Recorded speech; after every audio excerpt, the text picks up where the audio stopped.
We are paid, that's all. We are God.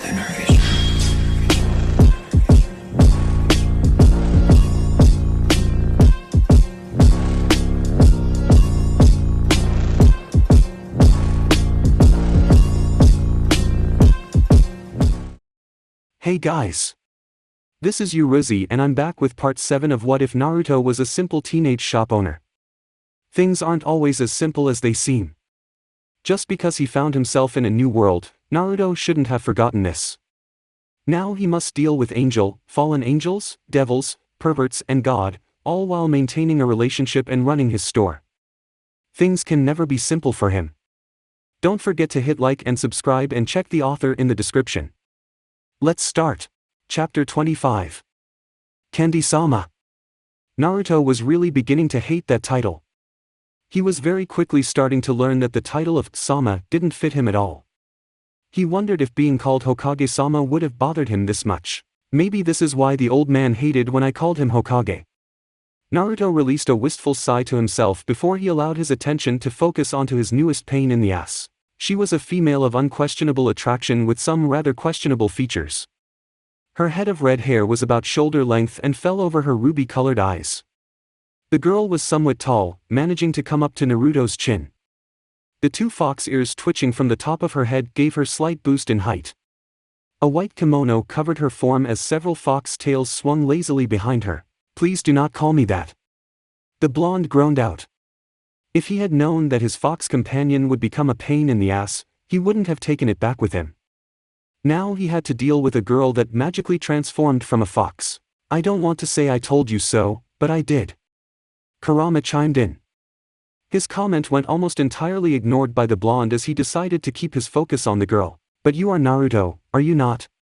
Tamer of Ophis, and slayer of Kokabile. Capable of avoiding the Archangel Michael and Lucifer. God of nature and Sui." Yes, that's me." Naruto interrupted the girl. Her introduction was an almost carbon copy of the one Pan gave, which was slightly worrisome. He didn't want that type of reputation spreading throughout the supernatural grapevine.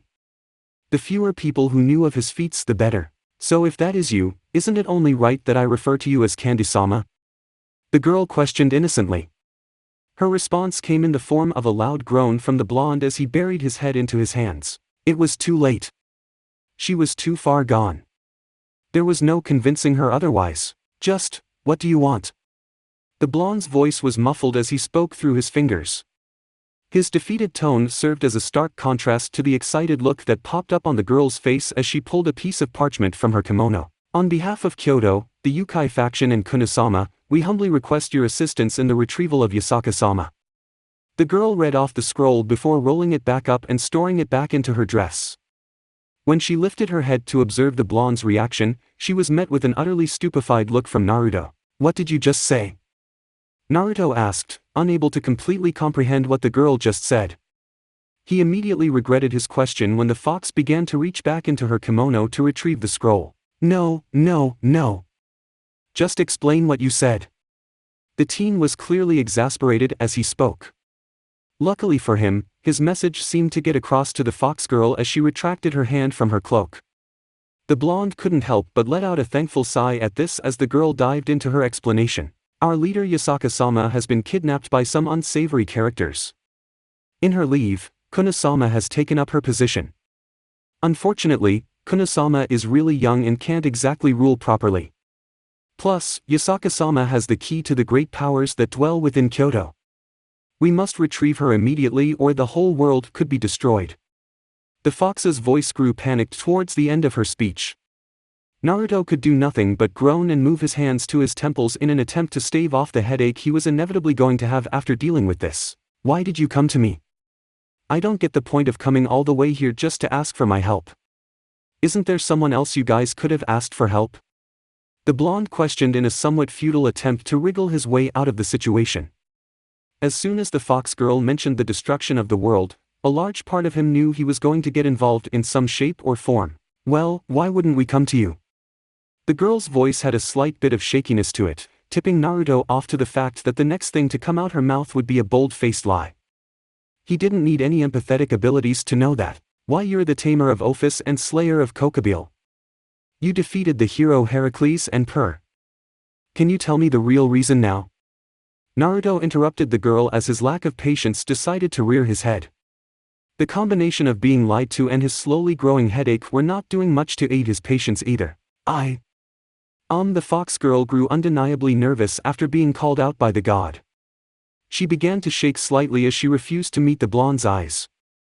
The duo entered into an awkward bout of silence as neither of them spoke a word. Well, the young girl was the first to break the silence. She is a bit young. So when she heard about a new candy god who had their own shop, she got really excited and wanted to get some samples. The girl managed to stutter out while slowly raising her head to meet Naruto's gaze. When she finally managed to get somewhat eye level with the blonde, she was met with a completely impassive look. The look on the teen's face sent her into a panic as she quickly jumped up to explain herself. But that isn't the only reason. You're supposed to be a new god and Kunosama is going to be the ruler of Kyoto eventually. She thinks it's a good idea to have powerful allies in the future and thinks you'll make a perfect fit. The girl blurted out her words as quick as she could.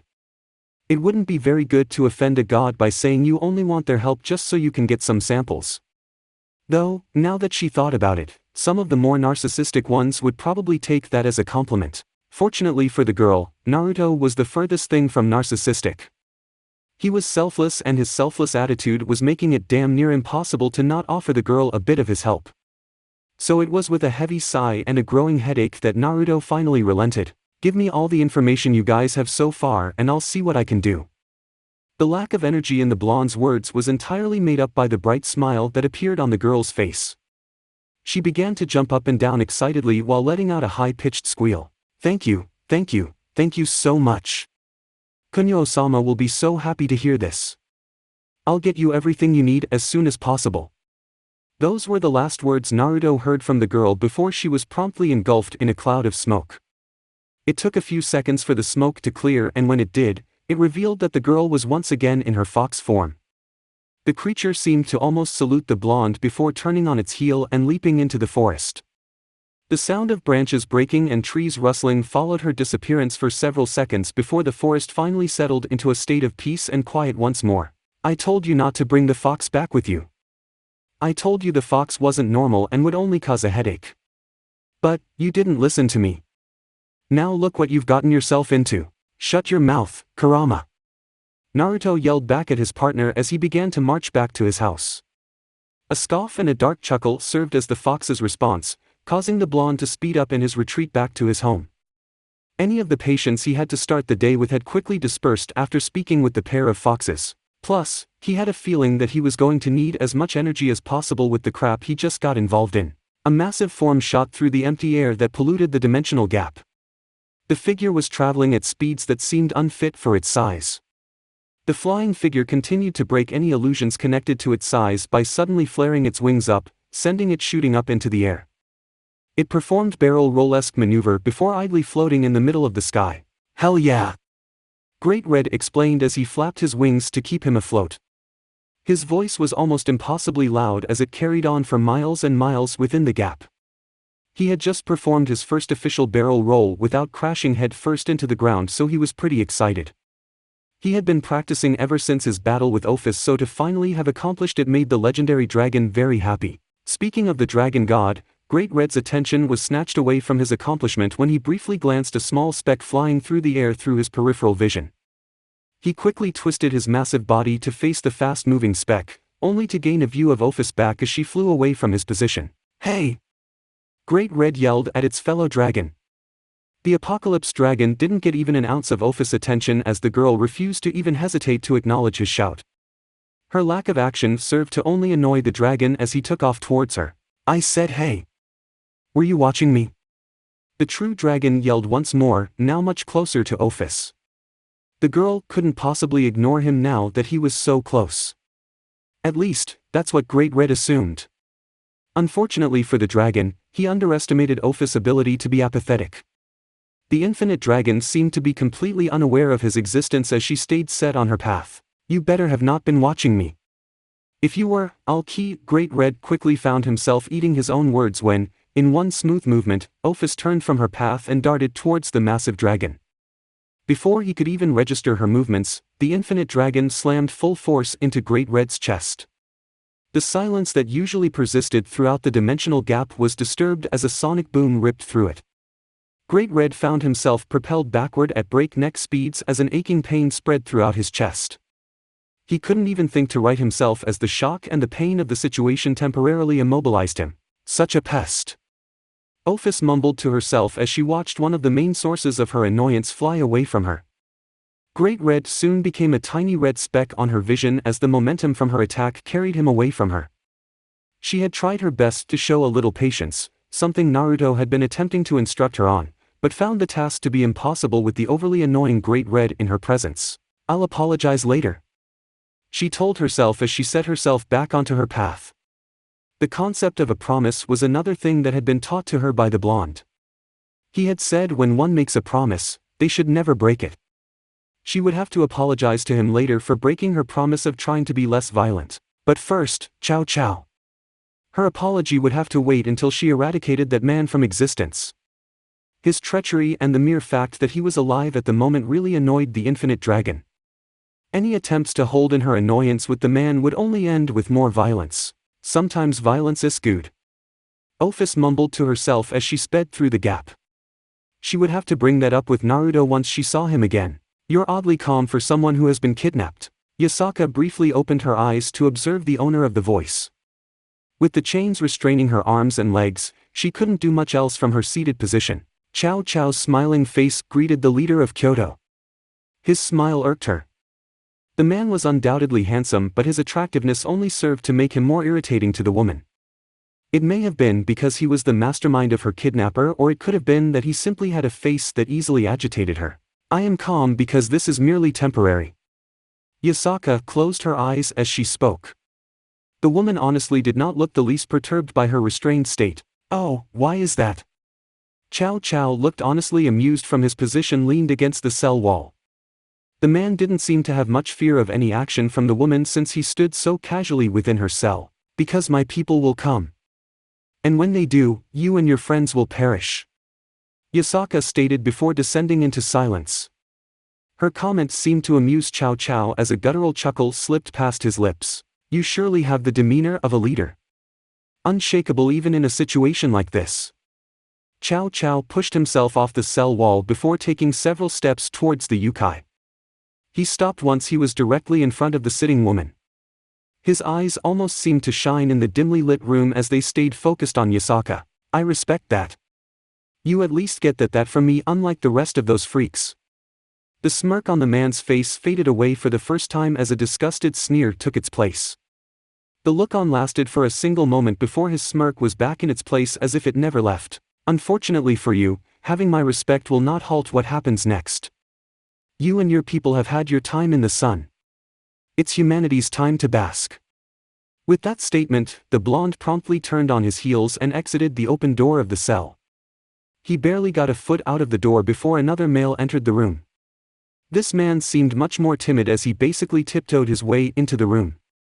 Even with the staff clutched in his hand, the male seemed frightened out of his mind as he stood in front of Yasaka. The yukai seemed to sense his fear as one of her eyes cracked open to observe the new arrival. I'm sorry about this," George mumbled out before thrusting his staff out in front of him and squishing his eyes closed. Yasaka raised a single eyebrow as an incomprehensible mumbling began to exit the man's lip. The woman briefly recognized the words as having a Latin origin before her focus was snatched away from her. A pressure settled on her head. One instant she was sat in her cell and the next she felt as if her head had been forced underneath water. The world around her became indistinguishable as color and lines blurred into one. Confusion and a sudden, overwhelming sense of weariness left her motionless. Her consciousness finally faded from her grasp as her vision descended into black. "It is done," George mumbled out as he lowered his stand. The man stepped to the side, allowing Chow Chow a view of his captive. The nine-tailed fox looked sat mute. The man couldn't help but crack its smile at the blank look now present in her eyes. George had truly worked his magic and hypnotized her. "Excellent work." Chow Chow looked exuberant as he directed his smile at George. The pliant man offered his leader a bashful smile along with a quick nod of his head. By the time he looked back up, the true Longinus wielders had set his attention back onto Yasaka. Truly excellent work. Have some of our members bring her to the summoning area. We are finally ready to summon the Great Red. Chow Chow spoke as he turned to walk out of the cell. With his back to the man, he missed the somewhat frantic nodding of George. Still, the man knew his request would be fulfilled. And, very soon, the birth of his plans will follow. Great Red. I cannot wait to meet you. Hey you. For one of the few times within her infinitely long life, Ophis growled. How could she not when her main source of agitation had, for some odd reason, didn't get the message that she rather not be bothered? How can violence never be the first option when beings like him exist? The thought floated through the dragon's mind as she turned to confront her rival. Running away from the beast would only delay the inevitable. She had managed to get the dragon's attention onto her and now she must deal with it. What? It was less of a question and more of a final warning to turn away lest you face the wrath of a god. Unfortunately for both parties, the warning went flying right over Great Red's head as he lowered it until his snout was mere feet away from Ophis. What makes you think you can just spy on me then hit me and run away? The dragon shouted even though his audience was only mere inches away from his mouth. Unfortunately for Ophis, this meant that a small amount of spit landed on her. This action only served to worsen her already agitated state as she immediately evaporated the liquid with a quick flare of her energy. I was not spying on you. Now, go. Ophis' curt reply was followed by her turning her back to the massive beast and continuing her journey away from him. Don't tell me what to do. Great Red let out a horrifyingly loud yell at be ordered around. Even with the tremendously high volume of his shout, his words had no visible effect on his fellow dragon as she continued to grow further and further away from him. A hot huff of air left his mouth as he raised his head till he stood at his full height. Stop ignoring me. The dragon shouted before twisting its right wing downward, aiming at the Ophis retreating form. A victorious shot left its mouth moments afterwards when he felt almost no resistance as his wing crashed through Ophis' position. Any sense of victory then proceeded to immediately leave him when he attempted to pull his wing back only to encounter a huge amount of resistance. A second attempt at pulling back resulted to him in getting pulled forward as the resistance grew stronger. The massive dragon was sent toppling forward, unable to balance or keep himself upright due to lacking control of one of his wings. His body slammed roughly into the ground of the dimensional gap, sending it shaking and cracking beneath his form. You are annoying. The Great Red lifted its head at the sound of the voice. His massive eyes met with Ophis and for the first time in its existence, the dragon felt its stomach drop. For the first time since their initial meeting, the dragon saw pure rage in his counterpart's eyes. The fluctuating cloak of energy shrouding her body only spelled out pain and suffering for him. I don't like annoyances. Those were the last words Ophis spoke before her energy cloak expanded to hundreds of times its original size. The deafening roar that followed the cloak's expansion actually served to strike a pang of fear in Great Red's chest. He may have made a mistake. He made a mistake. There was no denying it. Going along with that fallen angel's plan had been one of the worst decisions he had ever made in his life.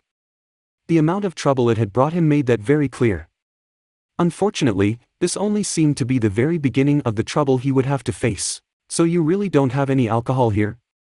Naruto let out a small huff as he turned to face the only customer present in his shop.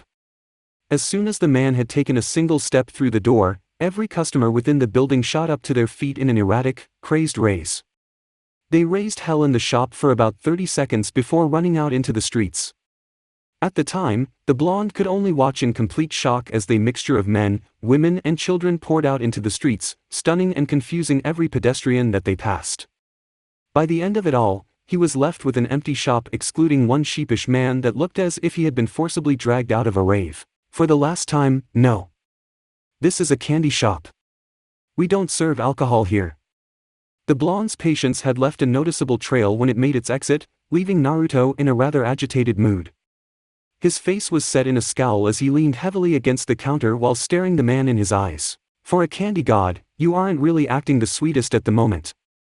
The man's words earned him from the shop owner. Seconds later, a chuckle left his lips at the stupidity behind his joke. Naruto didn't seem to find the joke nearly as amusing as his head slammed soundly into the counter seconds before a pain-filled groan left his lips. Who are you and what do you want? The words sounded tired as they left Naruto's lips. His meeting with Pan had drained up a large amount of his patience for dealing with supernatural creatures. I know the first couple of weeks can be a bit of a pain, but you'll get used to it. The man completely avoided as he walked up the counter and made himself comfortable in one of his seats. Naruto raised his head as the heavy scent of grapes and pine cones invaded his senses. The grinning face of the bearded man greeted him as he proceeded to drag his upper body up off the counter. Who are you? The blonde asked. Each word was emphasized as he tried his very best to not scream at the man. His attempt at doing just that grew indescribably harder when the man in front of him conjured a glass of what looked to be wine out of thin air before beginning to sip leisurely at him. The blonde was left grinding his teeth as the god consumed his drink with a small smile and a pleasured sigh. Me? Some call me Bacchus, but I prefer Dionysus. Makes me sound a little less of a drunken slob. I'm the god of a bunch of stuff. The only ones you need to worry about are parties, wine and fertility. What I'm here for is to greet you before any of those lunatics get to you. Unfortunately, it seems that Pan managed to beat me here. Stupid, useless goat boy. Can't even take care of his own domain. The last two sentences were muttered out by the god, but Naruto still managed to pick it up. A part of him was curious to the origins of the wine god statement, but the more rational part of him rationalized that not knowing was the much more painless and headache-inducing option. And by greet me, do you mean get rid of all my customers? The blonde questioned while glancing at the now empty seats of his shop. His sips were physically waved away by the god as he took another long gulp of his wine glass. Mortals can't really handle my presence all too well. Drives them a bit crazy. You're obviously not having that issue. Dionysus casually explained while twirling his glass. The contents of the glass seemed to around its rim, dangerously close to spilling out but never reaching that point. Obviously. The blonde stated before the two descended into silence. The god seemed occupied with his wine twirling while the blonde wearily eyed him. What now? Naruto questioned after several long moments of silence. Dionysus looked away from his glass to the blonde as a small smirk wormed its way onto his face. He set down the glance and leaned back into his stool as he placed his hands behind his head. What happens now is that I tell you everything you need to know about the load of crap you're going to have to deal with. The god stated. Seems a little too good to be true. Kurama chimed in. His partner couldn't help but agree as his cerulean eyes narrowed at the god. How nice of you. And I guess you're just doing this because you're such a nice guy. The blonde questioned sarcastically, earning him a small chuckle from the son of Zeus. Good. You're not some naive fool. I can work with that. Dionysus jumped from out his seat. His full height made it so that he came only an inch or two short of Naruto's. Admittedly, no. Nothing in this grand world of our comes free. Though, the price of my advice is rather small, if I do say so for myself. I'll be the judge of that when you actually tell me what the price is. Naruto shot back. Well, it's rather simple. Dionysus stopped to take a short glance at the wine glass that now sat out of his reach. With a snap of his fingers, the goblet was back in his hands. The blonde in front of him couldn't help but think of the action as a complete abuse of power. I don't know if you know this or not, but Kuo is rather famous for its grape harvest. Naruto blinked owlishly at the man's words. Grape harvest? The blonde echoed, his voice muddled with uncertainty. Yes, grape harvest. Grapes do not exactly grow that frequently in this area. A while back, I came to visit and enjoyed the party scene so much that I decided to bless this city with a bountiful grape harvest. Now, mind you, this was way before the rowdy angels and devils decided to move in. With all the wild stuff happening lately, my precious grapes have been getting destroyed. The god sounded genuinely saddened as he spoke about the destruction of his grape. The blonde felt a twinge of sympathy for the guy as Dionysus took a long sip from his glass. I want that to stop. I refuse to let my blessing just go to waste due to the idiotic destructiveness of those Christians. Unfortunately, I am a busy man who has many responsibilities. You on the other hand. The god trailed off to take yet another drink from his glass. This time, however, his eyes never left Naruto's. So in exchange for some information, you want me to take care of your grapes? Is that really it? Naruto questioned, his voice betraying the large amount of skepticism within him. I don't sense any malicious intent from him. That's really it. I'm a benevolent man and us nature spirits should really stick together. It's best if we start our relationship on a good note, you know. The man casually spoke before attempting to take another sip from his glass only to discover that it was empty. A sneer briefly crossed his face before, with a snap of his fingers, the glass was refilled to its original level. What do you think, Kurama? Naruto questioned his partner as he was somewhat unsure how to react to the offer. I think you might as well go along with it. You already have the ire of Ophis. It wouldn't be wise to gain the agitation of another. Naruto let out a small sigh at his partner's words. They did not represent the best outcomes for him. Fine. I'll take care of your grapes. The blonde spoke out loud. The massive grin that appeared on Dionysus' face the second the words left his mouth tipped him off to something wrong. His warning sense came a bit too late, however, as he was too slow to dodge the cup full of wine that the god threw in his face. What the hell was that? The blonde exclaimed as he wiped his face clear of the wine dripping from his brow. That was me blessing you. Enjoy it. I don't give it to many people. Dionysus said as his wine glass disappeared from sight. He gave one last look at the one who was still attempting to clean himself of the wine before turning and walking out of the shop, whistling a jaunty tune. I hate gods. I hate them so much. The blonde muttered as he wiped his eyes of the wine. He looked up, ready to chew out the god, only to realize that the man was long gone. In his place on the counter, sat a rather thick book, How to Survive in a World Full of Maniacs. The blonde read out loud before opening to the first page of the massive book. He was going to have a long night ahead of him. He made a mistake. He would never admit it out loud that he made a mistake, but the throbbing pain that radiated throughout his body made it very clear to him that he made a mistake. He pulled on the dragon's tail and incurred her wrath. Even with his wounds healing and stitching themselves closed, he knew he was never going to make that same mistake ever again. Or, at least for the next week or so. I am finished with you. Leave or die. Great Red went through the effort in order to lift his head. Ophis floated several feet over her head, her ethereal cloak making her actual body barely visible to the dragon. Her eyes still carried a hint of the fiery anger that was present several minutes beforehand, but now an icy apathy took root. Make me.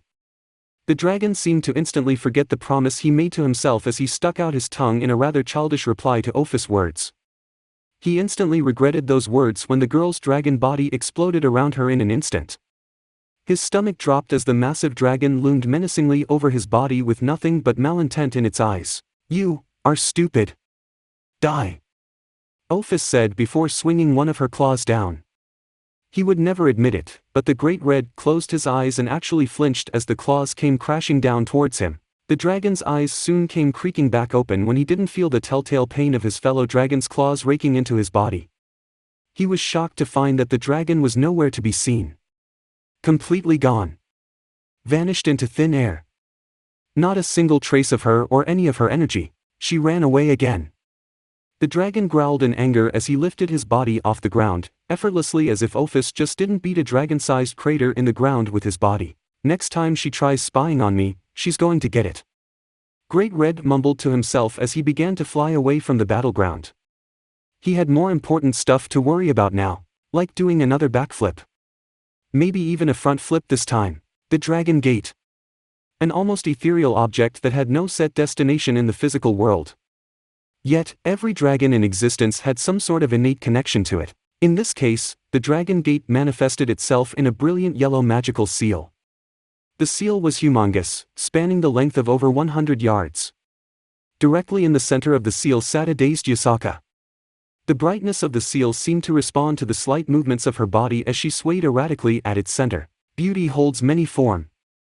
This is surely one of them. Chow Chow smiled as he observed the seal. By his side, George sat with his eyes closed as he kept his control over Yasaka active. The duo were just among some of the few hero faction members present at the seal. The Great Red will soon appear and the beast will soon be put under our control. The man stated as he ran his thumb along the length of the true Longinus. His eyes seemed to sparkle in tandem with the light radiating from the seal as a wide smile wormed its way onto his lips. Humanity would soon prove to all that they were not just weaklings.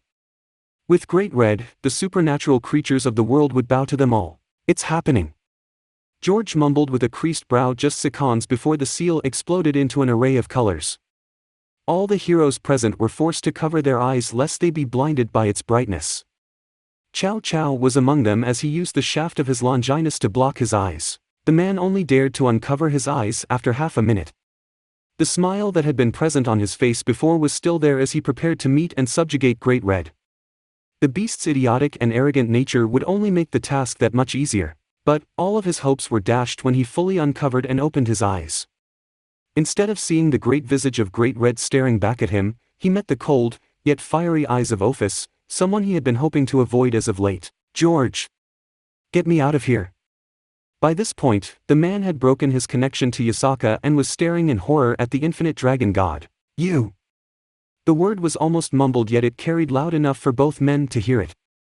Neither knew that a single word could contain so much malice. A shiver of fear ran down both of their spines as the dragon's energy began to pour out of her. All of the humans present within the chamber felt their breaths catch in their throats as the overwhelming presence of the dragon god fell upon them. "George!" Chow's yelling snapped the magician out of his fear-induced trance. He turned and met eyes with the now panicked descendant of the Emperor of Wei. "Out! Now!" The man all but screamed. George gave a brief side glance back at Ophis and saw that the dragon god was advancing towards the duo at a frightening pace. With his boss yelling at him and his death growing closer and closer to him, George had all the motivation he needed to prepare a teleportation spell. A shimmer fell over the duo as Ophis continued to close the distance between the three. "Hurry, you fool!" Chow yelled as he watched Ophis grow closer. His hand was clenched around his Longinus as he kept his eyes locked onto the dragon. He wasn't ready to face. Not now. Not today. Lucky for him, today wouldn't be the day they fought. Just as Ophis got within several meters of the duo, George's magic took hold and whisked the duo away from their assured destruction, leaving the dragon staring at the empty spot where they once stood. "Run from me. I will find you." Ophis mumbled to herself as she stared at the duo's previous position. She kept the staring contest going for several more seconds before shifting her attention to the various humans and beings that still surrounded what was left of the Dragon Gate. The group looked absolutely horrified as they stared up at Ophis' floating form. "Violence is needed now," the dragon god muttered before releasing the full extent of her energy. Immediately, half the group froze up once again while the other half began to run. "You cannot run," were the god's last words before descending upon her prey. The screams that followed would be lost to time as by the end of the god's slaughter not a single witness was left to the horror. A splitting headache was the first thing she awakened to. The smell of ashes, chalk and sulfur soon followed that. It was safe to say that she hadn't awakened somewhere pleasant. Yasaka groaned as she raised up from her laid position. Her vision swam for a second before settling onto the various designs that sat beneath her. She took a brief look down at herself and saw that she was still dressed in her kimono. A further glance around the area revealed that the chalk designs stretched for several meters. "Where am I?" The Yukai couldn't help but mutter to herself as she stood to her feet. She didn't recognize the chamber she was in, nor could she remember much of what happened to her. All she could remember were the last words of the man who kidnapped her before darkness overcame her. "You!" Yasaka almost jumped out of her skin as a voice rang out from above her. She immediately looked up only to receive an upskirt view of a girl that looked far younger than she. She immediately averted her eyes away as a small blush spread across her cheeks. "Ah! I'm sorry. I didn't. I apologize." The Yukai stuttered to the young-looking girl. Ophis paid the woman's apologies no mind as she descended to ground level. Her feet lightly landed against the floor of the chamber before she made her way in front of the kitsune. "You are not like them," Ophis stated.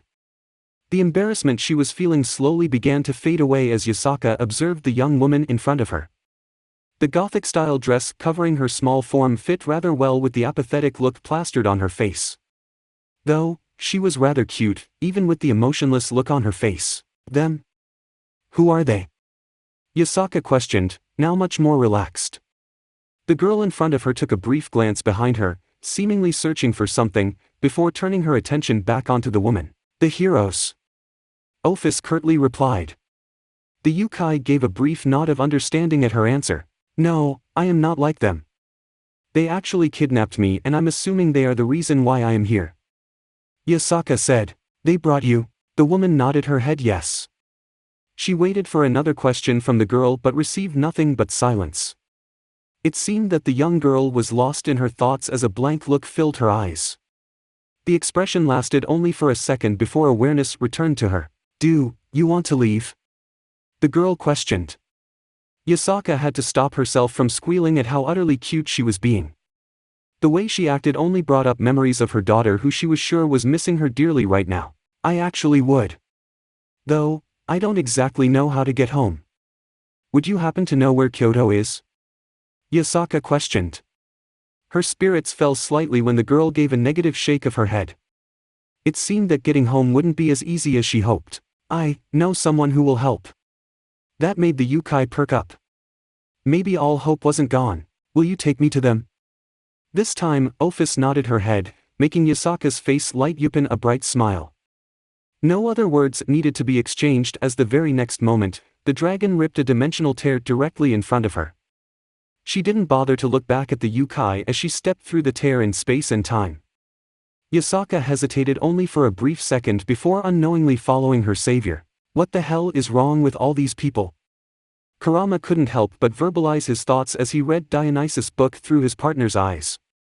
Naruto was having the same line of thought as his eyes scanned over the 50th or so page of the book. Incest, rape, murder, throwing kids from mountains, cutting heads off toddlers, these are supposed to be the gods of this world? Naruto questioned. He was only 50 pages in and he had read so much information regarding the history of the gods. They were atrocious beings. Empathy was a thing that was barely practiced amongst them.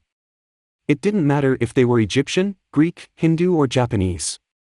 Each faction had a plethora of sick and twisted stories surrounding everyone from the head chief of the religion down to the lowest demigod.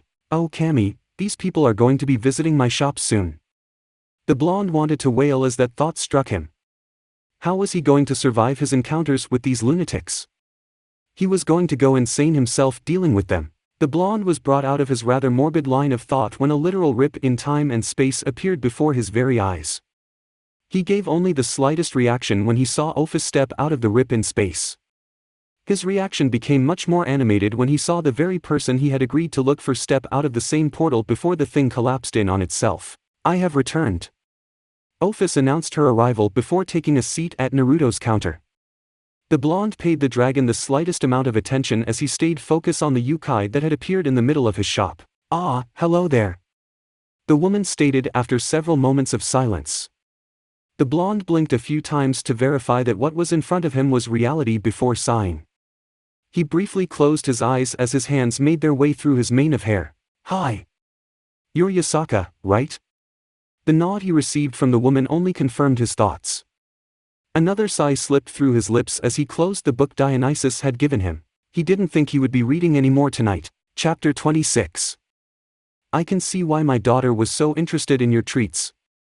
They are quite delicious. If looks could kill, Yasaka would be dead on the floor of Naruto's shop with a mouthful of caramel dripping from her mouth. Fortunately for her, no matter how intense Kaneko made her stare, the leader of Kyoto would not succumb to her looks. Ah, it's not polite to stare, Kaneko-chan. The Nekasho briefly switched off her glare to look at Akino. The devil was sat comfortably on the stool next to her and was sending the smaller girl an amused yet knowing glance. The entirety of Ria's peerage was currently at the blonde's establishment. The group had decided to take one of their rare days off from school and general devil work to pay Naruto a visit. It also helped that Kaneko had convinced the shinobi to give them just about everything for free. Their visit just happened to coincide with the day after Ophis' return, which also brought about Yasaka's presence to the shop. When Kaneko walked into the shop and saw that the dragon god had returned, her mood plummeted. When she saw that an unknown and buxom lady was chatting it up with her boyfriend, the already sour mood took a turn for the worse. Do not care. The girl grunted out before shifting her focus back onto Yasaka. Fortunately, the woman's attention was being taken up by Issei. The boy was completely distracted by the loosely contained breast of the leader of the Yukai. She remained somewhat ignorant to the dirty looks Kaneko was shooting her, saving Rias from possibly having to deal with a war between the Yukai and her peerage. Naruto-san, you amaze me with each visit. I have no idea how you're able to perfectly blend this tea with chocolate essence and produce a magnificent taste palette. Fantastic job. Kiba commented as he sipped from his mug. His comment earned him an incredulous look from Naruto as the blonde stood behind his counter. Kiba, you know that's just hot chocolate, right? I literally just melted some chocolate into milk. Naruto said slowly, not entirely believing that the devil was unaware of the existence of hot chocolate. It was such a common beverage during the winter time back home. Chocolate melted in milk. You're a true culinary genius, Naruto-san. The boy looked entirely sincerely as he spoke, throwing Naruto even further into his confused loop. He honestly couldn't tell if the blonde was messing with him or not. In the end, he decided to take the boy's words as a compliment and move on. Here's your bag, Yasaka-san. Naruto said before holding out a giant white plastic bag. The Yukai leader gave a long whiff of the object before sighing contently. She happily reached over and plucked the object from the blonde's hand. My daughter is going to love these. I'll have to make sure that she saves me some. Her comment earned her a small round of chuckling from the group of devils, excluding Kaneko. The young girl seemed content with staying silent and staring down the woman that seemed to almost radiate beauty. Yasaka-sama. Everyone's attention was taken away from one another as a new person came bursting into the shop. The same kitsune that had begged for Naruto's help originally now stood panting in front of the small group with a large grin plastered across her face. I didn't believe you, but you did it so quickly. The girl panted out while flashing a large smile at Naruto. You really are amazing. Candy-sama. Naruto smiled awkwardly back at the girl as everyone's attention shifted back onto him. The fact that she was still calling him by Candy-sama was worrying. He had hoped to get further away from that title. I agree with dear Koichi-chan. I appreciate the efforts taken by you and your adorable colleague. Yasaka chimed in. As soon as the words left her mouth, Naruto was already turning to explain himself. It's really nothing. Actually, off. Nonsense. You've shown me hospitality far beyond I expected from a stranger. I now see that your title as God of Sweets extends to your personality. Naruto felt his stomach drop at the woman's words. Even Yasaka had fallen for his god status. This was not good. Really guys, you're being too. For your hospitality, Naruto groaned out loud at being interrupted once again. He should have been used to it by now, but unfortunately for his sake, he was not. I will let it be known through all of Kyoto that the candy god is an ally to the Yukai. I'm sure songs and legends will be written about your greatness. Honestly, Yasaka-san, this is all too much. I didn't even do anything. I'm not even really a god. The blonde's voice reeked for desperation as he tried to unconvince the woman. The last thing he needed was a faction full of creatures worshipping him. It would be great for business though. Imagine a constant line of kitsune wanting to taste just about anything in the shop as long as it was made by your hands. Kurama chimed in. Kurama is right. Never turn away that kind of business. Naruto blinked owlishly at the new voice that suddenly appeared in his head. It took him a couple of seconds to connect the dots, and when he did, his face lit up in a brilliant smile. Is that you, son? Naruto asked, even though he already knew the answer to his question. After all, there were only so many people that could talk in his head. Where have you been? I've been resting. I haven't had a situation where someone wasn't sealing me away or needed my chakra for something for years. I took a well-deserved nap. The Monkey King grumbled out. That's UND. You still have people in front of you, idiot. Kurama interrupted the blonde's reply to his fellow tailed beast. The fox's words snapped the blonde out of his trance as his vision refocused on Yasaka's still smiling face. I can understand how the mantle of a god can be a bit intimidating to take up, but with the support of Kyoto, I am sure you will flourish. Naruto's attempts at dissuading her seemed to go sailing right over Yasaka's head, causing the blonde to sigh. He had encountered yet another kitsune who believed him to be a god. This one happened to have sway over an entire population of Yukai, making the situation much worse. I don't like this whining attitude of yours. People are mistaking you for a god and you're moping. Chin up. Sun yelled from the confines of his seal. Thank you for your patronage. Naruto mumbled out, collapsing under the weight of Sun's words and Yasaka's inability to understand just how much he didn't want to be a god. His response earned him yet another brilliant smile from the woman before she turned to Koichi. Let us return home. I am sure Kunyuo has been missing her mommy. The young kitsune nodded at her master's words before her form was enveloped in a small puff of smoke. Yasaka went through a similar transformation, and when the smoke cleared, 2 foxes stood on the floor of Naruto's shop. One of the foxes were noticeably larger than the other, tipping the group of devils off that was Yasaka. You'll always be welcome in Kyoto, Candy-sama. Despite the fact that she was in her fox form, the woman still managed to make her voice sound seductive. The fox actually winked at the blonde before running out the front door of the shop with Koichi in tow. The group watched as passers-by screamed in terror as the 2 foxes ran in and out of their legs. The duo left a noticeable wake of disturbed people as they disappeared around a corner. A lot of weird people tend to appear and disappear around that corner. Naruto couldn't help but nod his head at Kurama's comment. He was lucky that his customers had become so desensitized to the general nonsense that took place within his store, else he would be out of business. Speaking of weird people appearing around corners, Naruto's eyes bulged when, only a second after Yasaka and Suichi disappeared around the corner, the perverted Odin came frantically sprinting around the same corner.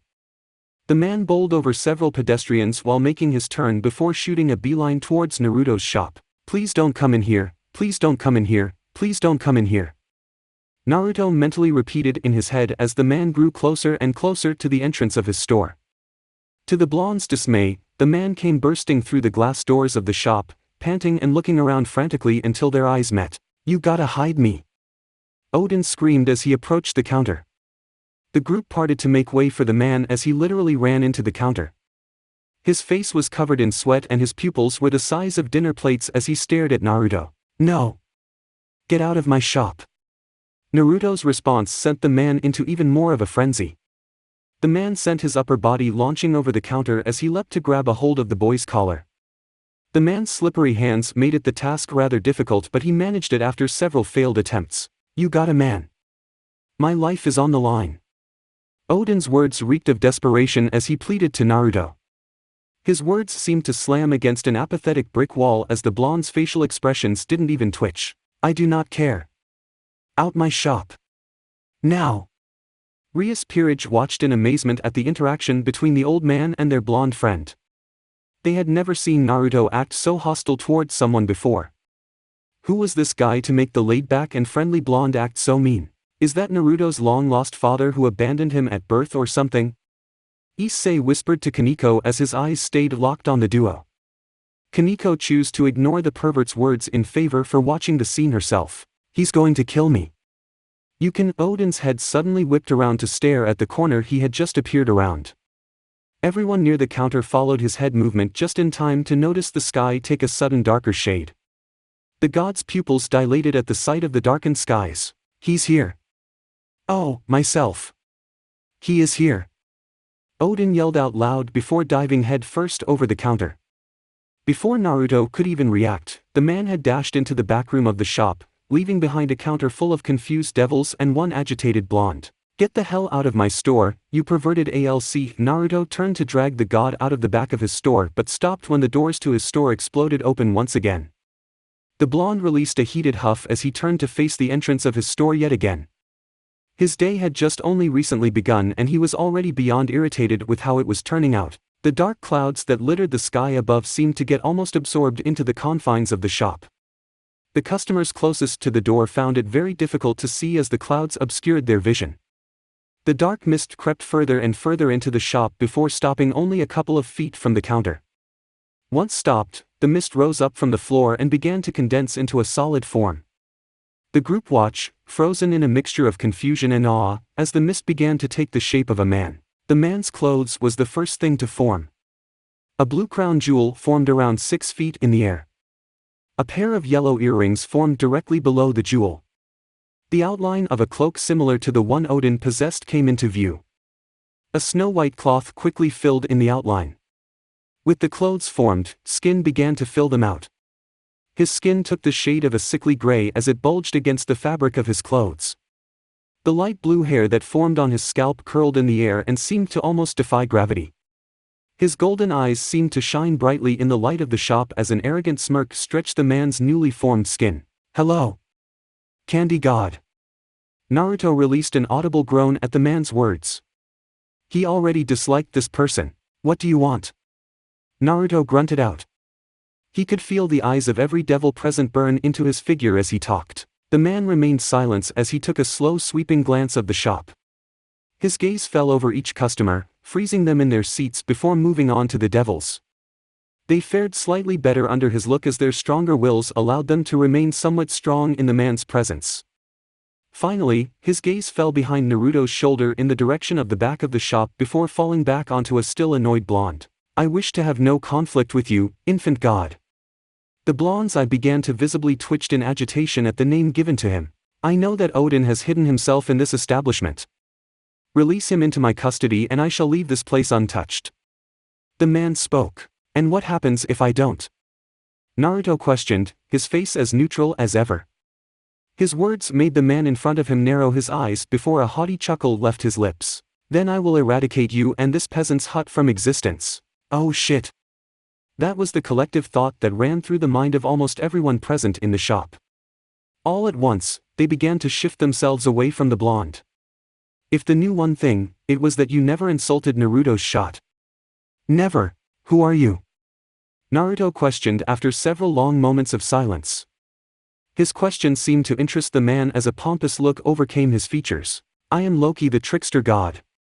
I am the one who will bring Ragnarok upon the gods and end their reign. Loki introduced himself proudly. The revelation of his identity sent the surrounding devils into a shocked state. Naruto, on the other hand, didn't look the slightest bit disturbed by the revelation. If anything, he looked amused. Trickster god, eh? Naruto chuckled before letting loose a small chuckle. His comment earned him an odd look from the god as the blonde met eyes with him. You consider yourself a trickster god? Fine. For insulting my shop, you will face a lifetime of prank torture. May you live every moment of your life in fear of the next prank. Naruto proclaimed loudly as he slammed his hands on the top of his counter. His declaration was met with a brief period of silence from the god before Loki erupted in laughter. So strong was his laughter that he bent over and began to hold his stomach in some vain attempt to keep it in. Everyone in the store watched as actual tears streamed down his face as he fought the battle against his own breathing. You are quite a joker. Loki exclaimed as he rose up to his full height. He reached a hand up to his face and began to wipe his face clear of the tears that stained it. He honestly hadn't found something or someone that funny in centuries. Your humor is the only thing that Loki trailed off suddenly when an explosion of flour was suddenly set off inches from his face. His skin and clothes were stained powdery white as the substance seemed to almost glue itself to him. By the time the flour had settled, the man looked more like ghost than a god as he stood frozen in front of the counter. The devils present at the counter were frozen in place, unsure on whether they wanted to laugh or cower in fear. The god looked absolutely ridiculous with the flour covering his body, yet they could sense the rapidly increasing anger that was building up inside of him. Their eyes slowly drifted over to the blonde and saw he wasn't even attempting to hide his powder-covered hand as he stared down Loki. Get out of my shop before I bring out the chocolate sauce. The blonde's words left no room for argument. The devils around him could tell that the boy would be happy to spray the god head to toe with every single condiment and sauce in his possession. That only made them question Naruto's sanity. What type of person would so boldly mock and tempt a trickster god? Especially one as vengeful as Loki. The god said nothing as he slowly closed his eyes. Once his eyes closed, a silver glow surrounded his body. Under the glow, the powder covering his body began to flake and fade away. It only took a few seconds, and by its end, Loki was back in his immaculate form. His eyes slowly opened themselves, revealing his golden irises which were not tinted under a haze of thinly veiled anger. I no longer find you amusing. Loki spoke as his eyes burrowed into Naruto's. The blonde didn't flinch or give way under the gaze as he stood his ground against the god. Why are you still in my shop then? Naruto questioned the man. Loki narrowed his eyes at the boy's reply before briefly glancing around the establishment. Because this establishment is mine. At least, it will be once I've eradicated you from existence and take it for my own. The god said as he vision returned to Naruto. At least, that's what he would have done if the blonde hadn't leapt over the counter moments beforehand. As soon as the blonde's fingers brushed against the fabric of the god's cloak, the duo disappeared in a yellow flash, leaving behind a store of confused customers and devils. Will Naruto-san be okay? Issei was the first to speak after several seconds of stunned silence. Behind him, he could feel the general flow of the shop restore itself as the customers got over the fact that the owner just made himself and another guy disappear. Naruto-kun will be perfectly fine. Though, that won't stop Kaneko-chan from chewing him out. Akino said teasingly before looking over at the Nekashu. The girl had her attention settled on a half-eaten piece of cheesecake that was quickly becoming smaller and smaller. At the sound of her name, Kaneko briefly looked away from her treat to meet Akino's eyes. The eye contact lasted only for a brief moment before the young refocused her attention back onto her cake. Even though the girl wasn't visibly showing it, she was worried.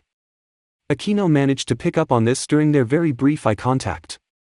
No matter how strong she knew her boyfriend was, an almost instinctual urge within her mind would make her worry about his safety. She's so adorable.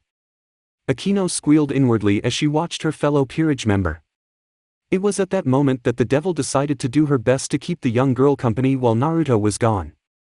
It was the least she could do after all the things Naruto had done for her. I for one hope Naruto-san returns soon. I would love to sample more of this hot chocolate of his. Kiba's words earned him several pointed glares from his colleague.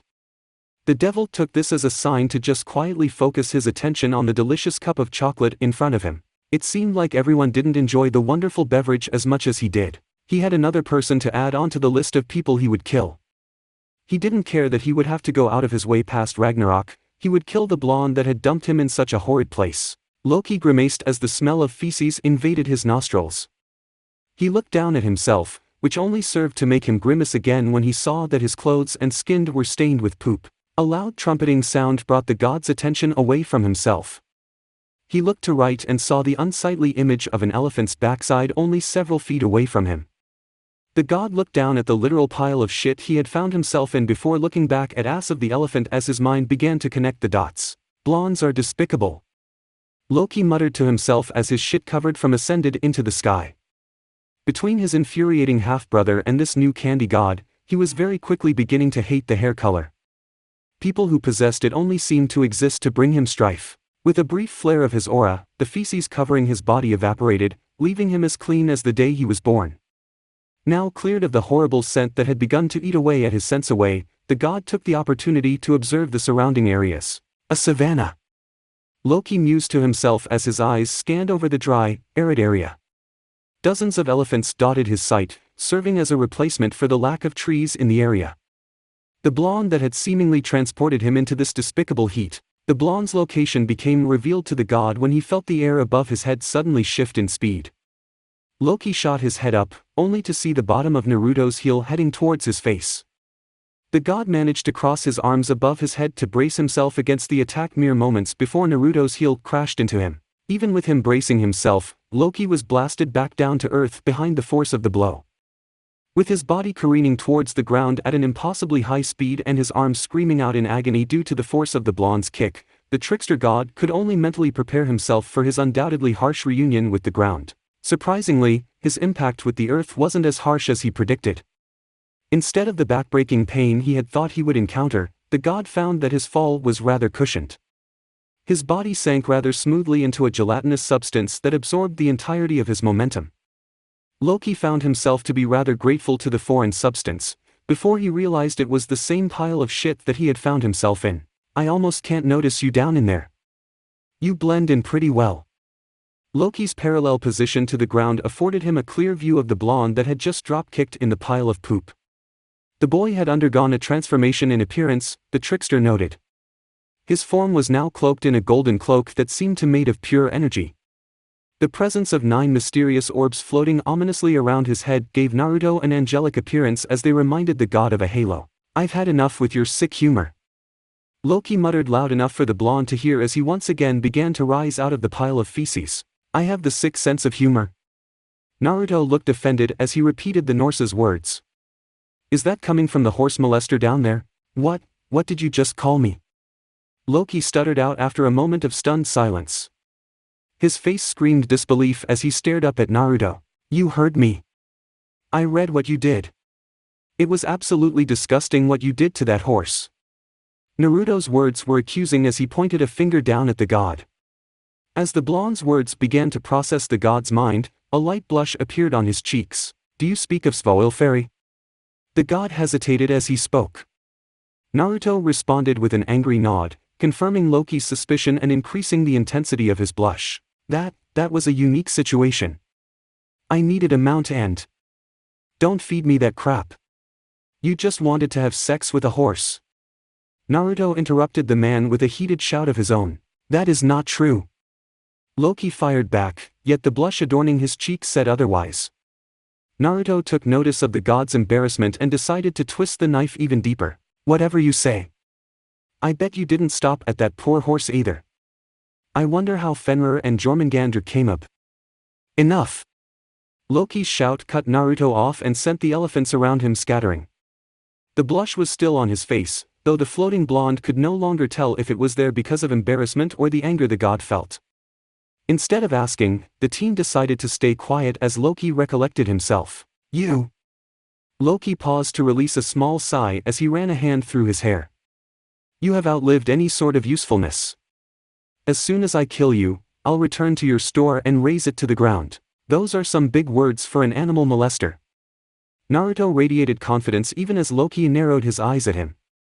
The shinobi eagerly returned the look, entering the duo in a battle of wills as they waited to see who would cave in first. Loki was the first to crack, in some sense. The man broke eye contact when his form dissipated into a cloud of black puff with a loud popping sound. In the same instant, one of the orbs orbiting the blonde's head morphed into the shape of a kunai. Naruto quickly snatched the makeshift weapon out of the air as he turned to twist it in the air a mere moment after Loki appeared behind him. The god was now armed with two intricate-looking daggers that he gleefully sent stabbing down at Naruto's chest. The blonde swiped at the descending knives, slamming his own kunai against them and sending them careening off course. I see you're a quick one. Loki shouted as he spun full circle using the momentum generated by Naruto. The blonde ducked beneath the arc of the blade before sending his fist slamming into the god's unprotected stomach. The man was sent flying backwards several feet in the air before he managed to regain control of his flight. But are you quick enough to handle another? Loki exclaimed before, with a flick of his wrist, he sent one of his knives flying through towards Naruto's head. The blonde shifted out the way, allowing the blade to go flying past him. He would have immediately flew over to confront the god if he hadn't suddenly sensed a presence behind him. He turned only to have to immediately duck in order to avoid having his throat slit by what looked to be another Loki. He stole your move. The kitsune sounded amused as the blonde exchanged blows with the clone. Their weapons slammed against each other, sending fragments of metal and fire spraying off of the blades. Naruto didn't question the odd display as he twisted his body out of the way to dodge a stab from the clone. With the clone's arm overextended, Naruto grabbed a tight hold of the limb with his free hand. Despite Loki's status as an actual god, his clone's strength didn't even come close to being able to overpower the blonde. Instead, he was left to the blonde's mercy as the teen quickly jerked the limb towards him, breaking the bones within with an audible crack. His clones have bones? Naruto was shocked as he released the now broken limb. He didn't have much time to contemplate the discovery before the original was upon him with a knife in hand. The blonde turned to face the god, only to receive a foot to the back, sending him careening forward towards Loki. Fuck! Naruto exclaimed before suddenly plummeting out of the sky. The blonde had deactivated his cloak mid-flight, relieving himself of the power of flight and allowing him to avoid being cut by the god. The teen took the short tumble back to earth to calm his nerves with a few quick breaths before landing soundly against the dry dirt ground. You're not the only asshole who can make clones. Naruto yelled before several puffs of smokes appeared next to him. A strong breeze that had been blowing across the land cleared the smoke quickly, revealing that 6 other Narutos were now in existence. You just called yourself an asshole, kid. I don't know whether you caught that or not. Naruto didn't pay Sun's comments any attention as he reactivated his chakra cloak. His clones underwent the same transformation before taking off towards Loki and his still present clone. Well, this is an interesting development. Loki mumbled as he watched the group of blondes fly towards him. He had never met someone who seemed as comfortable with the usage of clones like himself until now, it seemed. Fortunately for him, he had prepared himself for situations like this. The god looked over at his clones and the two shared a brief look before nodding. Without a word being uttered, the injured clone dived towards the approaching clone. What the hell is he doing? Naruto questioned as he watched the injured clone approach his group of clones. There was no way that a clone with a broken arm would last even a second against his clones, especially with his chakra cloak activated. At least, that's what the blonde thought before Loki's clone reached his. When the disabled copy reached the group of 6 blondes, an explosion ripped through its body. Without any warning, a blast of energy ripped through the clone's body like paper and slammed into the unsuspecting clones. The blondes did not stand a chance as the shockwave forced them to disperse instantly. First he can make clones and now he can make them explode? This guy is stealing all of your moves. Kurama's comment made his partner frown. Even though he would never admit it to the god floating above him, Naruto was pretty agitated at having some of his signature moves used against him. Imitators will never be as good as the original. Naruto mumbled in response as his eyes followed Loki's form. Technically, he is a god, so he most likely came first. Once again, Sun's comments went ignored by the blonde as he summoned 4 clones to his side. No words needed to be exchanged as the group of blondes took off into the skies at Loki. The original comes out to play. How adorable! Loki said to himself as he readied himself. His missing blade materialized itself in his hand as his eyes locked onto the original Naruto who was leading the pack. The god's eyes widened in shock when the blonde suddenly disappeared from his sights in a golden flash. There was no warning, 1 second he was there and the next he was gone. Once again, the god received a rude awareness of his foe's position when he felt a hand land against his shoulder. I don't like copycats. That was the last thing the god heard before he suddenly found himself hurtling towards the 4 other blondes. Loki attempted to correct his line of flight but found his body completely immobilized. It was with a sickening realization that the trickster realized he was at the mercy of his opponent. The first clone to greet the god met him with a devastating kick to the stomach that completely reversed his momentum. As the god threw up a mixture of golden blood and bile, his body flew high into the air. Loki wasn't given much rest as the second clone zoomed directly at him, its fist cocked behind it as it neared the airborne god.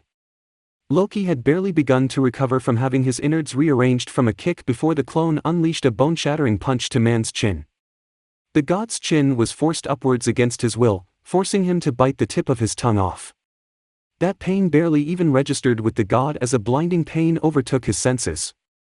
It was because of this pain that the god didn't notice he reached the apex of his flight and that the 3 remaining blondes had appeared above his form. Uzumaki go barrage! The trio of blondes shouted with 1 leg each raised high in the air. The next moment, a shockwave tore across the savannah as the blondes sent their feet crashing onto Loki's back.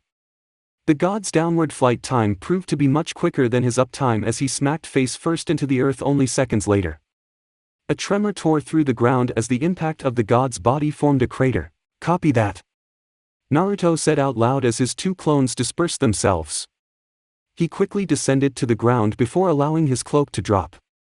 He was sure that the god had been properly dealt with and wouldn't be getting up anytime soon after that last attack. Why can't I move? Naruto heard the god yell from his face-down position. The blonde took the small walk over to the god's crater to see the man squirming within the hole. The wounds that had been inflicted to him were still visible, yet they were already undergoing a visible process of healing. These gods are tough. Naruto made a mental note as he watched some of the lacerations on the god's body stitch themselves together. It reminded him of his own healing factor. I put a mobility seal on you. Uses your own energy against you to hold you in place. It's one of my strongest seals, honestly. Naruto explained as he watched the god struggle to overcome the seal. You have the equivalent of the weight of a neutron star on each of your limbs.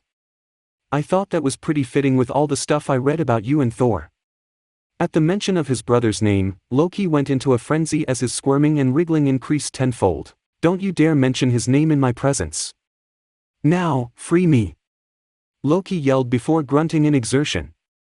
None of his attempts at freeing himself were working. His magic seemed to have even been nullified underneath the influence of the blonde seal. I'll let you do that for yourself. I'm sure you'll figure out a way. Until you do, enjoy your stay with your animal friends.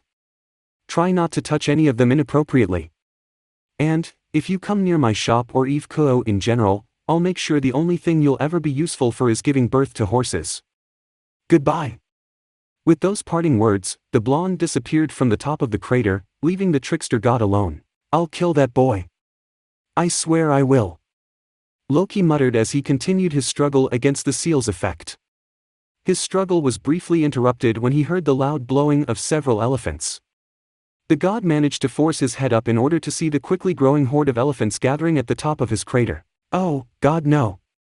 Loki muttered as he watched the first elephants descend down into his crater.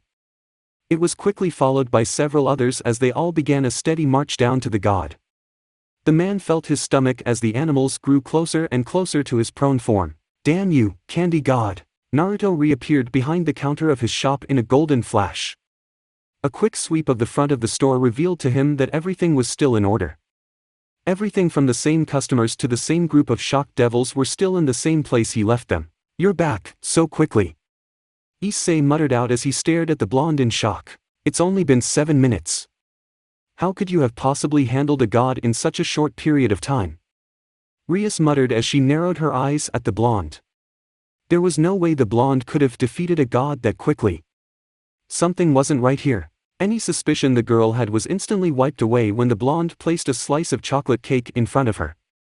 Her peerage watched in wonder as their leader began to devour the small snack, her question nowhere near her main focus anymore. The power of cake. Naruto couldn't help but happily sigh to himself as he watched the girl eat his distraction.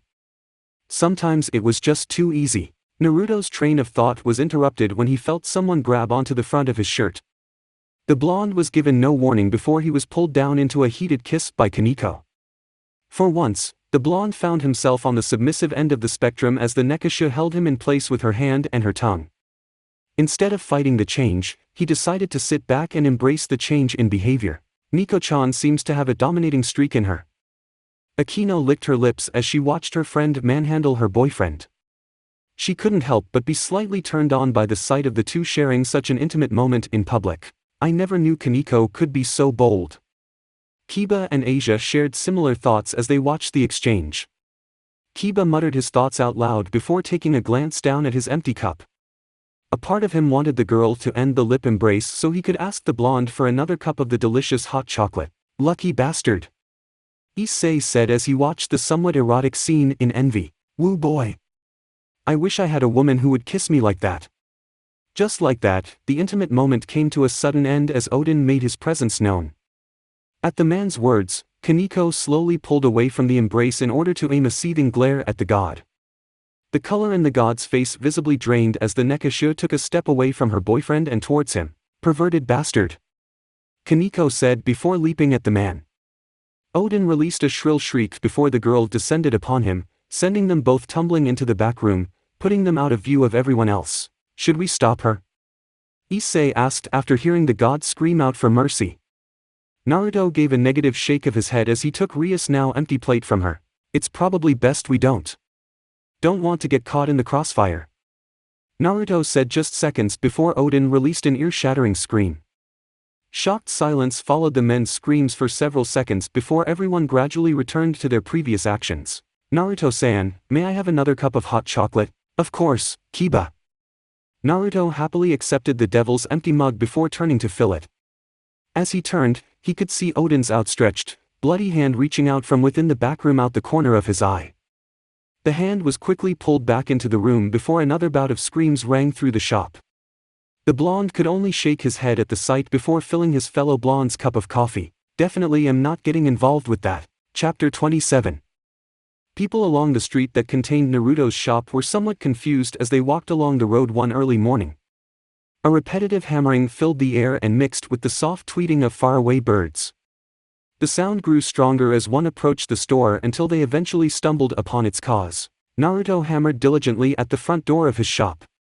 With a hammer in one hand and the other holding tightly onto a thin nail, the boy was hard at work despite the early hours.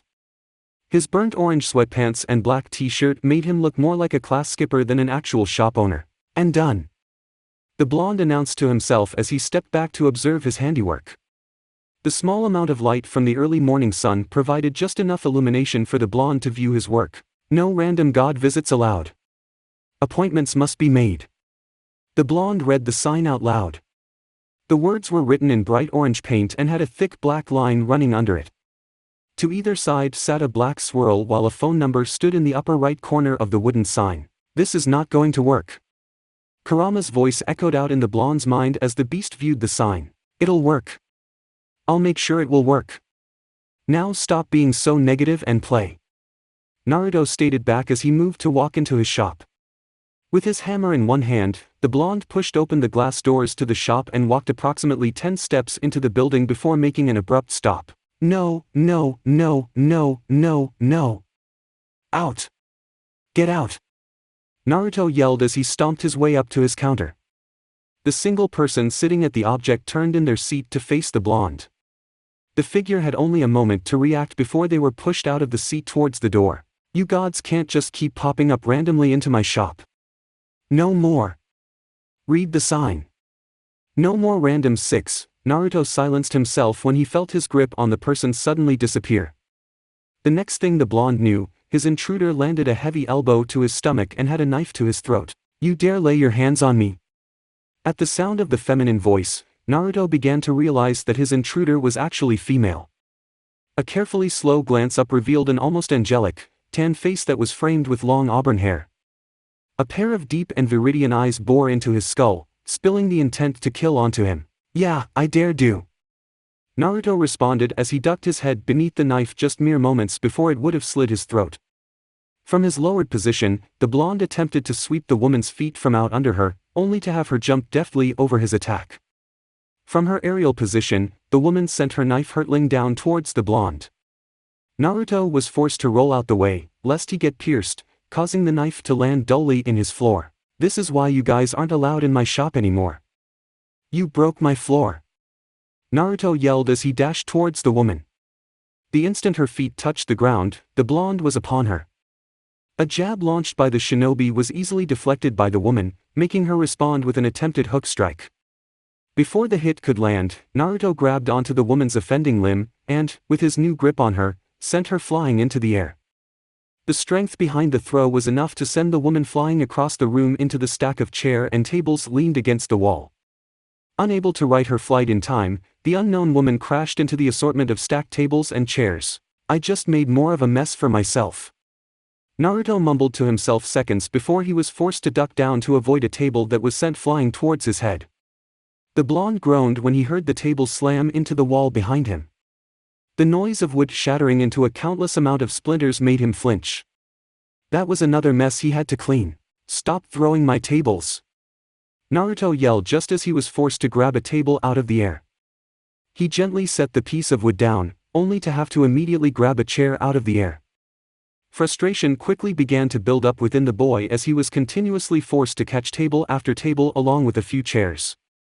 This pattern continued for a full minute before the blonde decided enough was enough. Stop! Naruto yelled. His shout went entirely ignored by the woman as she reached down to grab another table. Before she could wrap her fingers around the wooden surface, Naruto dashed towards her. By the time she had lifted the table above her head to throw it, the blonde was in front of her. With her hands occupied, she was completely unable to block the heavy punch the blonde sent careening into her stomach. With a dry heave and a fair bit of spit, the woman dropped the table to the ground with a resounding ground as she reached down to clutch her aching stomach. Savage! The woman muttered out as she held on to her stomach. I'm a savage? Look what you've done to my shop! Naruto exclaimed as he gestured towards the remains of some of his chairs and tables. Countless splinters, chair legs and half-broken wood now scattered the floor of his room. You touched me! No man has the right to touch me, especially one as violent and hedonistic as you. The woman shot back at the blonde with full vigor. Her comment earned her a loud scoff from the boy. I don't know who you think you are nor do I care, lady, but when you randomly show up to my shop, I have the right to kick your ass out whenever I want. This comment seemed to set off the mysterious woman as she rose up from curled-up position with a new fire in her eyes. I am the goddess Artemis. I will not be trounced or walked over by some infant god who reeks of arrogance. Arrogance? It was Naruto's turn to sound offended as he spoke. How am I the arrogant one when you're the person who just appears randomly in my shop and get mad when I tell you to get the hell out? Sounds like you're being the arrogant one there. Naruto shouted right back at the goddess. Silence settled in the shop as the anger within the Artemis eyes began to slowly die down. Her form became much more relaxed as the tension within her body faded. Your point is well constructed and has been received. Artemis came off as much more docile as she spoke. Naruto had to stop himself from slapping himself at the utter 180 in tone the goddess had undertaken. It was like watching a warrior suddenly transform into a princess. Though just as these thoughts were crossing the blonde's mind, Artemis' eyes seemed to become lit once more. That does not excuse the fact that you unnecessarily put your hands on me. I couldn't and still cannot let such an action go. My actions were unneeded and I'll do my part in apologizing for it and the various damages caused by them. Artemis offered a curt bow of her head after talking. For once, one of these gods is making a bit of sense. Kurama voiced his opinion from the confines of his partner's mind. The blonde couldn't help but agree. For someone who was supposed to be the #1 man-hater in existence, Artemis was actually acting pretty cordial and civil, at least now she was. I understand and accept your apology. I also see that trying to literally shove you out the door probably wasn't the best way to handle the situation, so I'm sorry too. Naruto offered up his own apology with a bow of his head. Understood and accepted, Artemis said before the shop descended into silence once more. With the animosity between the two now supposedly buried and done with, the two were left awkwardly standing in the middle of the wrecked store. The two spent several long, silent moments staring around at the wrecked remains of tables and chairs before someone spoke. Due to my overreaction, it is only fitting that I help fix what I have broken. Artemis spoke, breaking the silence. Naruto perked up at the sound of her voice as he observed the goddess close her eyes. Thanks. The shop opens in 30 minutes, so we have to work quick to get this all cleaned up. At this, Artemis smirked before a soft chuckle left her lips. Do not worry. 30 minutes is more than enough. Kaneko had long since learned to expect the unexpected when it came to her boyfriend. After encountering devils, angels, gods and dragons who all seemed to have some type of connection with the blonde, she had decided that nothing was too far out of the realm of possibility when it came to him. This line of thinking was put to the test, once again, as she pushed open the doors to his shop. After a long day of school, she had expected to stroll casually into the store, wave hello to some of the regulars that occupied the shop, then take up residence on her boyfriend's lap where he would unload all of his leftover treats into her mouth. Instead, she was greeted with a series of sights and sounds she would rather not have experienced. If she had to equate the sound of the inside of the shop to something, she would most likely say a bar. Her ears could pick up an almost innumerable amount of conversations taking place, all of them having a feminine tone behind them. The sight that greeted her was even less appealing than the sound. A literal sea of young women occupied her boyfriend's shop. Every single seat was filled by girls, all of them wearing the same uniform. A mesh of dark green colored cloaks protected their upper body while form-fitting shorts covered their rears. The girls seemed rather excited about something as they happily talked and consumed the food around them. The girl said nothing for several seconds before beginning to walk through the sea of girls towards the front counter. The walk wasn't too difficult for her since the girls basically parted away for her. As she reached halfway across the store, she spotted her boyfriend talking excitedly with a figure sat at his counter. From the long hair and the feminine curves, the nekashu swiftly deduced that the person he was talking to was female. Unconsciously, her pace increased as she came upon this realization. Despite her swift movements, her steps were soft and silent as she basically glided up to the duo. So, I was sitting in the middle of the forest and Naruto found himself when interrupted when he felt a pair of hands land soundly on his thigh. Before he could react, he found that his girlfriend had suddenly occupied the empty space in his lap. The blonde found himself effectively trapped within his seat as the nekashu pressed herself firmly into his body. I assume you know her, Artemis voiced while a single eyebrow arched itself higher on her face. As she looked down at her girl, the goddess was surprised to find the young devil returning her look with a hard glare. The woman could sense the tiniest amounts of hostility leaking out from girl, all of which was directed at her. Yes. She just so happens to be my girlfriend. As the blonde spoke, he felt Kaneko grab a strong hold of his hand and move it to the top of his head.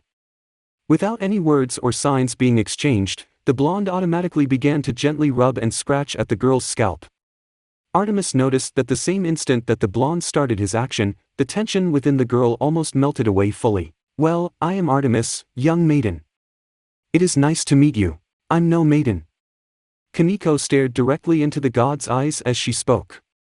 Naruto sputtered at her words while the other girls at the counter blushed in slight embarrassment at the girl's words. Artemis had the most tame reaction as she simply raised an eyebrow at the girl's words. "I Apollo. Aren't you the goddess that hates all men?"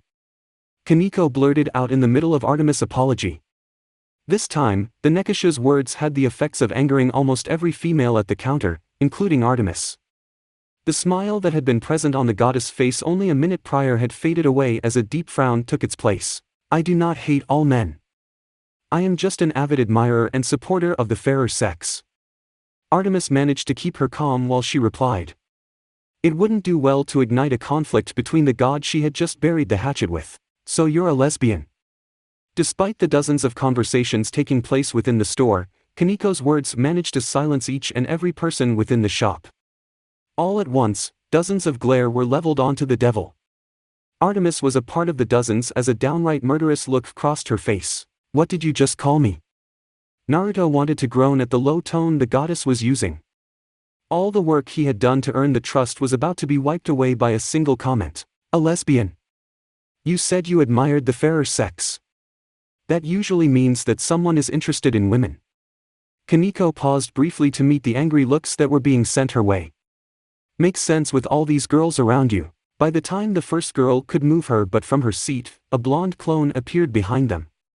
It was only when they began to reach for the various knives and daggers that the clones actually moved to restrain them.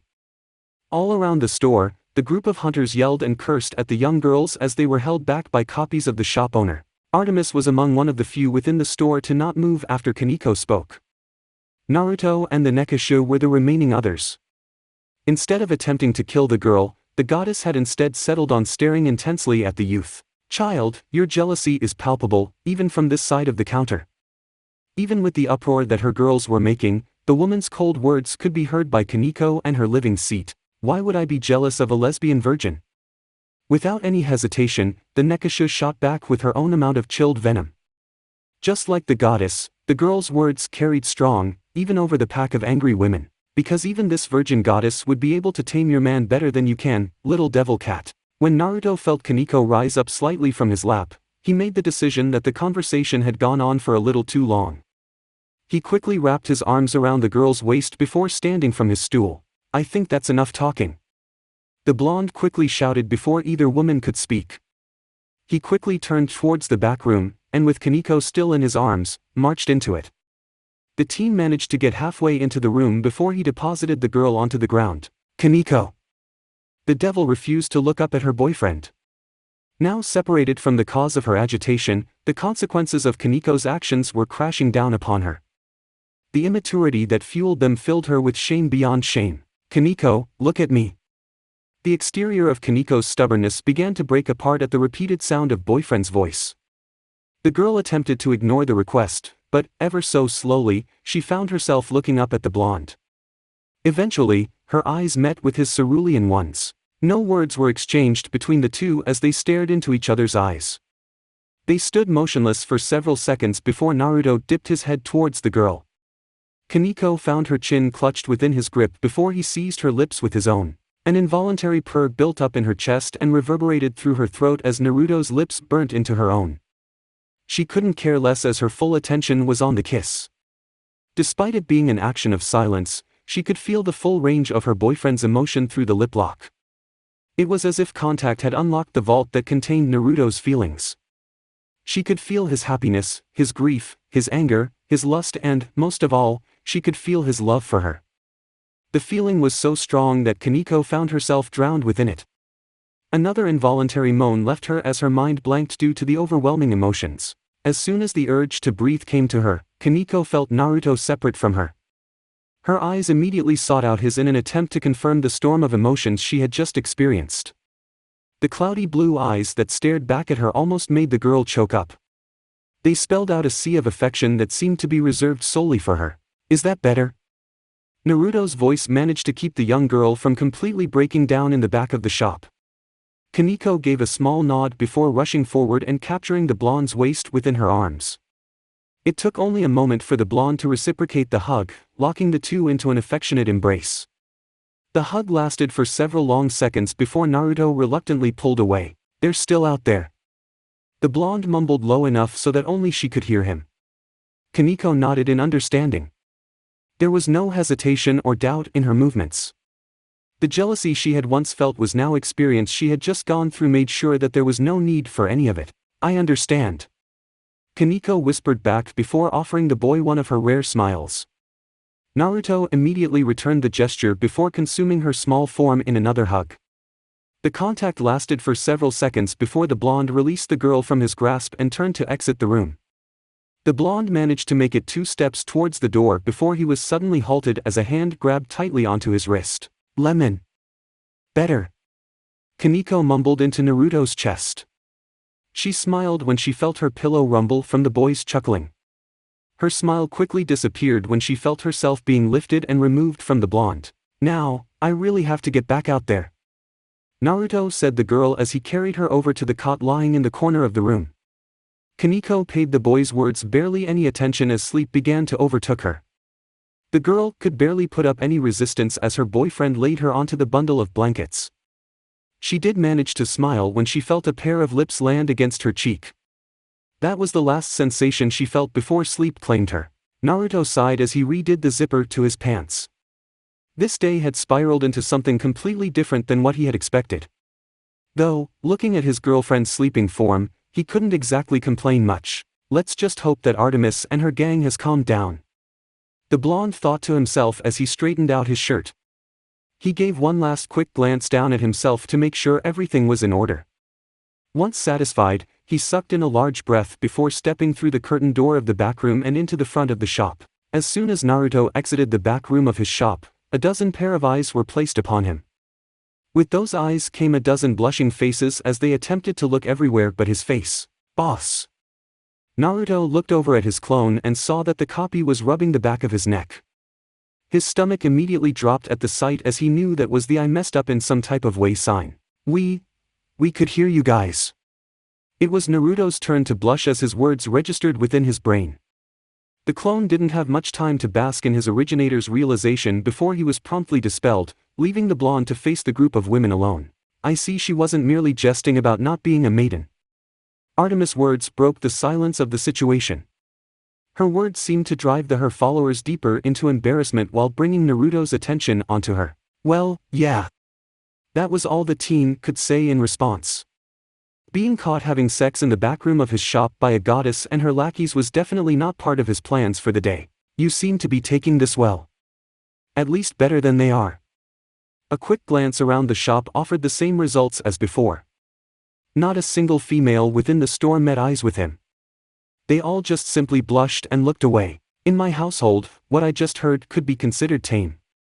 You must have forgotten that I am a Greek goddess. I'm not as much as a prude as the legends and books make me out to be. I've had the misfortune of witnessing my father, brother, aunt, uncles, cousins, almost every single member of my extensive family having sex. They're a promiscuous bunch. Artemis casually wiped away the blonde's worries with a wave of her hand. For a goddess of virginity, you seem to encounter a lot of sex. The blonde's comment earned him a glare from the woman. Unlike the ones she had previously sent his way, this one didn't seem to hold the same malice that those had. For a god of sweets, you don't seem to act very sweet in your lovemaking. Naruto blushed at the woman's words but she got no further reaction from him. The initial embarrassment of getting caught had faded, leaving very little that could make him flustered. Kaneko certainly wasn't complaining. The blonde's mutterings were lost to the majority of the room as conversations began to pick up once more. Artemis was among one of the few who clearly heard the blonde and showed it with a small chuckle, much to the boy's surprise. He had expected a much more prude reaction from the woman. Yes. I've heard similar noises from my brother's temple. Some male, some female, both similar in tone. The goddess casually mentioned before taking a small sip from her cup. Naruto raised an eyebrow at the remark as he took a seat back down onto his stool. Oh really? What other interesting things happen on that mountain of yours? Ever since reading up on some of the basic information of the gods, the blonde had been curious on their daily lives. Artemis could prove to be a wealth of knowledge. Do you have the time to listen? Artemis asked with a raised eyebrow. Naruto took a brief glance around at the shop. No one new had come into the shop and it seemed like it was going to stay that way for a while. With Kaneko out of commission, he seemed like he had nothing but time on his hands. Sure. Lay it on me. A shadow came to life on Koa's rooftops with a small pop and a puff of black smoke. The entity wasted no time with its seemingly new life as it danced over to the adjacent rooftop in a flurry of motion. Its stride was incredibly smooth and graceful as it almost seemed to glide from rooftop to rooftop with practiced ease. Its movements warranted no sound and left no marks as it carved its way through the night. Its journey came to a sudden stop as its feet smacked against a rooftop. Nothing in particular made this rooftop stand out from any others. A small chimney could be seen, poking its head out on the other side of the roof. Wood pallets, rotten by time and rain, were stacked clumsily in one corner. All in all, the rooftop didn't look special at all. What made it special was its location. Located directly across from the rooftop was an establishment owned by one Naruto Uzumaki. Even at the late hour, the shop was bustling as dozens of people could be seen within it. The blonde could be seen from the rooftop, laughing and talking with a woman with long, auburn hair. Pathetic. The shadow spoke, revealing an almost silk-like voice. The darkness surrounding its head faded away in dark flakes, showing the sneering face of Loki as the god stared down at the shop. The newborn is already making allies with the Greeks. Loki muttered to himself as he recognized the brunette as the Greek goddess of the wild. His interactions with the woman were horrendously few. I shall feel no guilt for this then. Loki reached behind him into the pack that was strapped to his back.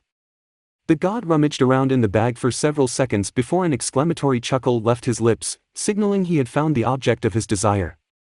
With a slight pull, the god began to pull out an object that looked way too large for the dimensions of the pack. The object was a spear, dictated by its pointed edge and long wooden shelf. The blade of the spear shined a dark green in the limited moonlight. Several mistletoes hung precariously from the weapon's service. The weapon that killed Baldur. The kiss of death. Loki chuckled to himself at his rather fitting name. The mistletoe spear fiasco had been one of his favorite tricks he had played on the Norses. Even the punishment that followed it couldn't take away from the joy he felt at the gods' shocked faces when the weapon killed Baldur. A fitting weapon to end a virgin goddess. Loki thought out loud as he readied the weapon.